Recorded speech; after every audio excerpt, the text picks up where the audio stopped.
you, Tay. Maraming nananalangin sa'yo, maraming nagmamahal sa'yo. Binigyan tayo ng pamilya ni Lord, pamilya sa Diyos, sa His For so Vineyard. God loved the world, He gave the only begotten Son. Oh, word Eh, who ni believes- who Sister believes Grace in Him. kanina yun Is not perish but have an eternal life. Amen. Secure ka na doon. Tay, ang judgment na haharapin natin as a Christian, hindi na po yung judgment na i-condemn tayo, kundi judgment kung ano yung familia mo, na ilid mo ba siya sa kanya, na magkarelasyon. Ayan, fruit mo na siya. Amen. So, ang judgment natin as a Christian, huwag kang matakot. Ano na, yung coronation night na. Amen. Kung mayroon pang bumapasok na takot, surrender mo kay Lord. Lord, gusto ko ikaw ang ma-experience ko. Tiwala ko sa iyo, pagtibayin mo yung faith ko sa iyo. Yun naman nakukuha natin yung mercy and grace ng Panginoon through faith. Salamat. Salamat, sister. I love you with the love of the Lord. Love your family as well with the love of the Lord. Mahal ka ng Diyos kasi nililid mo ang mga anak mo na magkaroon ng relationship sa Kanya, na hindi ka sumuko.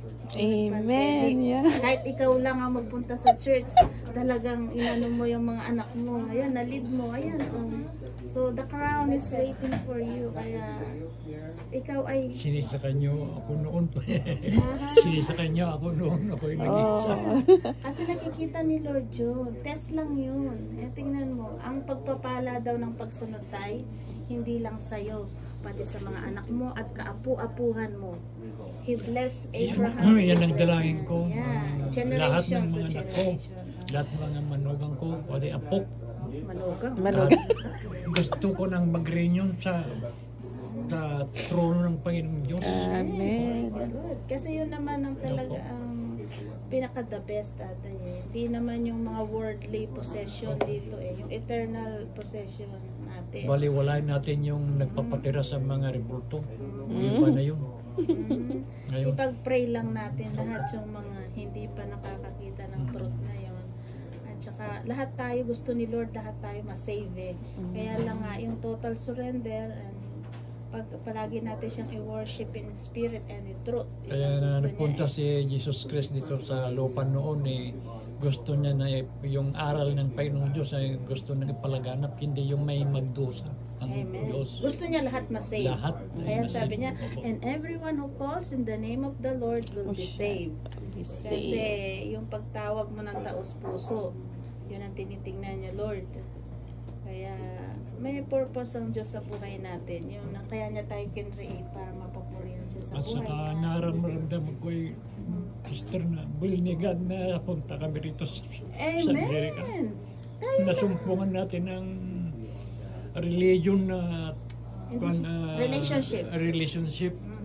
Pero kahit tayo ay nakatagpo ng religion na maganda na sa Panginoong Diyos, pero ibang-iba tayo na talagang isa-isa tayo na talagang magpapatawad ng kasalanan natin ng Diyos. At saka gagawa tayo ng mabuti sa mga kapwa natin. Yan ang gusto ng Diyos. Naman niya, eh. Oh. Yan naman ang gusto niya. Maging witness tayo ni Lord.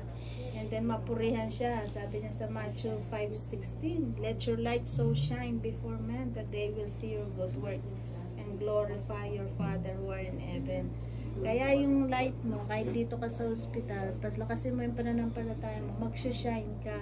Magsha-shine Amen. ka na, uy, nakaano ito pero ang ganda-ganda ng aura. Akala ko kanina 62 years old ka lang. Diba?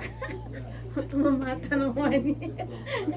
Ay, sabi ko, ang ganda ng aura niya. Sinasama mo siya dahil pinapalakas mo ng aking Hindi, pinakita ko yung picture. Ang katuwiran nga ni laging tinahawakan ni nanay na ang masayang puso ay mabuting gamot.